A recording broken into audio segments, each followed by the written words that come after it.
Here is a typical layout of what a LaneChief will have control of before the swimmers arrive. 2 lanes, a pair of starting platforms, a bit of space behind them. There'll typically be 3 or 4 seats for each lane. When arranged it like this, the seats are usually positioned side by side so that the swimmers only have to slide sideways to progress.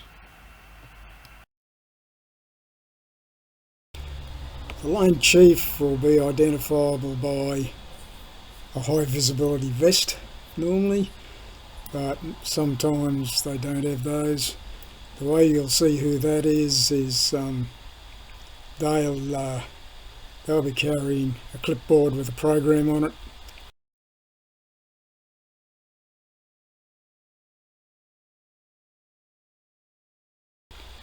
Which will distinguish them from any timekeepers which may be around.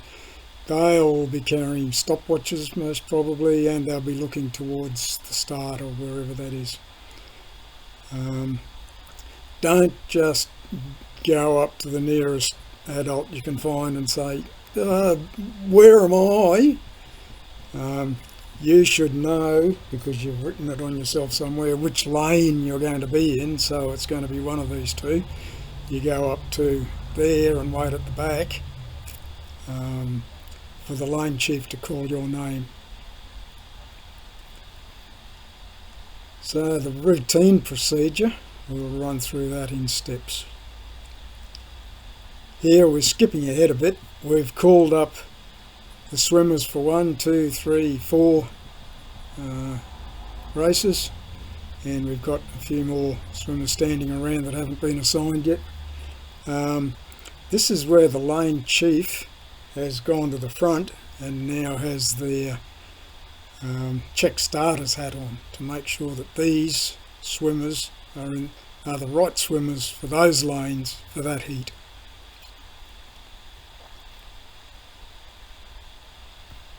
Next, on the referee's long whistle, those that were behind the blocks, and I'll just add here,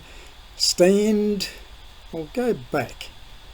Stand here behind the block.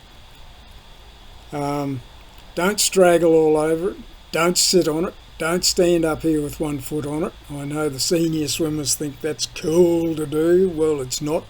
There's the place to be while you're waiting for the referee's whistle.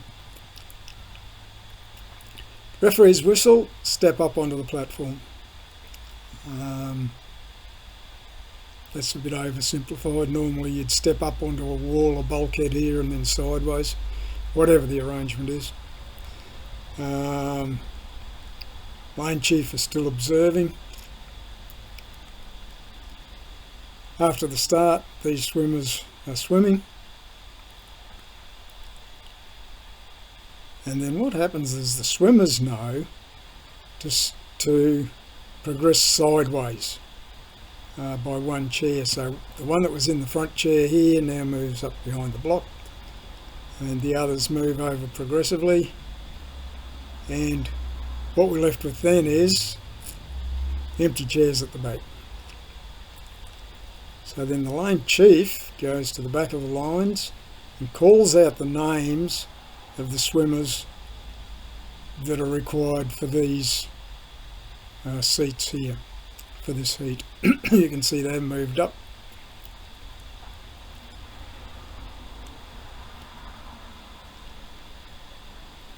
The LaneChief then moves back to the front again, returns to the front, and puts their check starters hat on to make sure that these are the swimmers that are on the right lanes in the right heat. Now you'll notice that that's the same as, which one have we got here? That's the same as this, which was slide number 3. So we keep cycling around through these.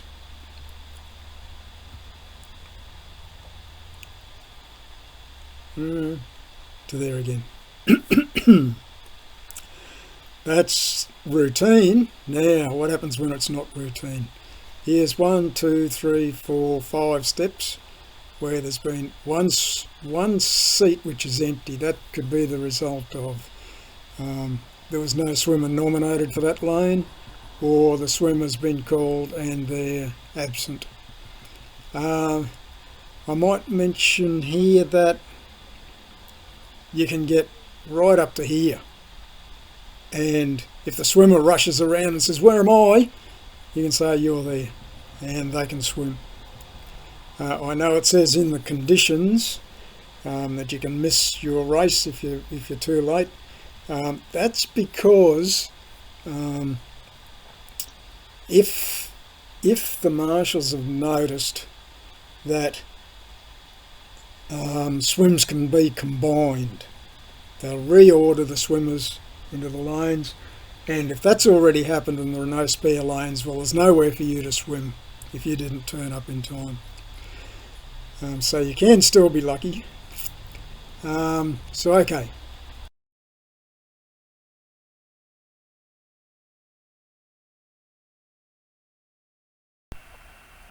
Even so, you might still get to swim, rush around to where the referee is, who's got the whistle near the starter there, or better still, the chief referee or the technical manager, and tell them what has happened, and they've got some clout. They may be able to organise you into a swim, because it's one of the features of self-marshalling is that we're supposed to seed the events fastest to slowest. Now, there'll normally be some empty lanes further down the program that they can put you into, and you needn't worry you're going to be left behind by half the length of the pool, because you'll be actually swimming with slower swimmers by then.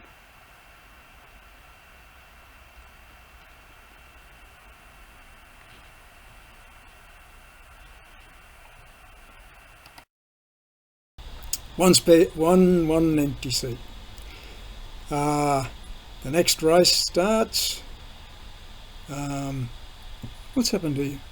Oh, that's a ringing. I don't think that should be there.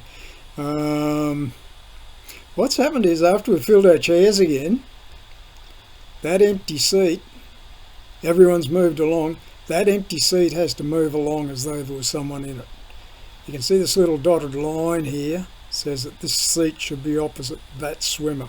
Well, here it is, they've moved up one. Here's the empty seat opposite the same swimmer. Another start, everyone's moved sideways again, same empty seat opposite the same swimmer. Here's where you have to keep your wits about you. It's imperative to ensure that the next time they progress, only that one swimmer that was here moves up to there. That empty seat results in a space behind the block. You've got to make sure no one moves into that space. Referee's whistle, this starter steps up onto the block. That empty space here results in an empty starting platform. You've got to keep watching for that to make sure that that is what happens. Here's another imperative sign. Alright. Next possibility that I've illustrated here is, I might say, I might prefer to go out on one of the side lanes where there are fewer swimmers. Well, fewer swimmers means more empty chairs, and we just saw how much it takes to keep empty chairs organised. It can take more attention to organise empty chairs than it does to organise chairs with swimmers in them. So what are you going to do with this? If you're really good at staying organised, you can take this on. But personally, I'd rather be on somewhere in the inside lanes where all the chairs are full all the time.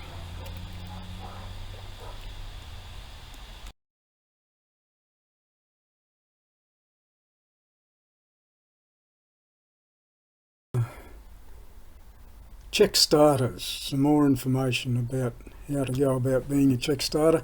Those may be being used for any number of reasons. You may be working from a marshalling tent where a check starter is required to get them onto the right blocks.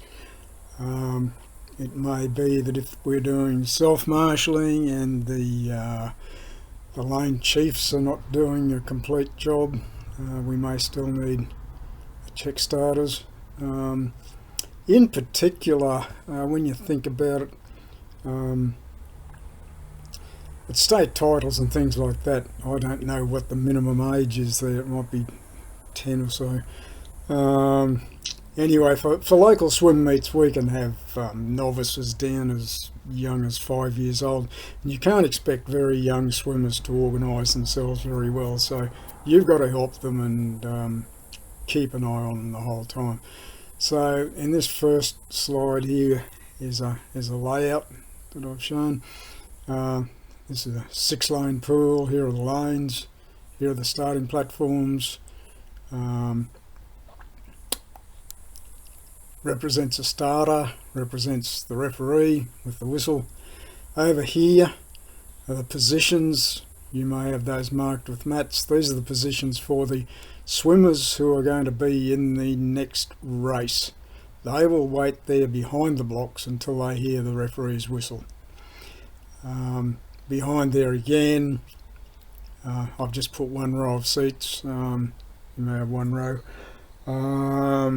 If you're working out of a marshalling tent, or you may have multiple rows if you're doing self-marshalling. What's happened here? Now, this represents you. I've tried to draw a little eye symbol there which shows which way you're looking. The imperatives for the check starter are just two.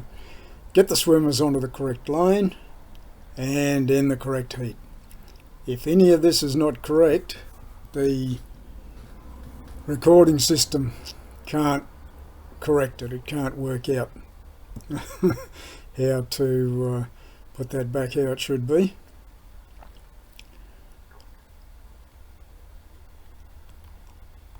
So it might be instinctive to start over this side and go forwards, working your way towards the referee's side. But watch what has happened. The ones that you've ordered are all being left behind you. And you're all parents. You would know what young children are like. They know whether your attention is on them or not. And when you are not attending to them, as is when things can go astray. They'll get scattered. So I suggest, now 9 times out of 10, that'll work okay. You just give the referee a wave as you go past, and then you can go and chatter with your friends or whatever. But it's a bit risky. I'll show you. I've done a bit of this myself, and I do a lot of walking backwards. So I would start at the referee's side because you want to end up here. So start over the referee's side, call their full name and then the lane number. If I call lane 6 Billy Bloggs, Billy will wake up and say, yeah, what? So that lane 6 information just disappeared out into space. So call their name first to wake them up and get their attention, then say what lane they're supposed to be on. Very often you'll get no reaction at all, and that means that that was probably correct. If you can be fairly sure that if it's wrong, they'll say, hey, what? No, that's not me. And you'll have something to correct. So that way, you do this one and you step back, keep looking forwards. The next one, next one, next one. You see, this way, all the ones that you have ordered are still in view. All the way back across. And I've made a note down here. I'm only half joking when I say that one of the important duties of a check starter is to ensure that 8-year-old boys have got their goggles on and their togs tied up. The whistle does not mean put your goggles on. The whistle means stand up onto the block promptly. When you're finished, move around the corner and stand at the side of the pool opposite the referee and the starter, so that all they've got to do is look forward. If they see you there, they'll know that all these have been put in order. Now so you've got your lane numbers right, that's the first imperative. Now here's something else that can happen. I'll put an empty lane here.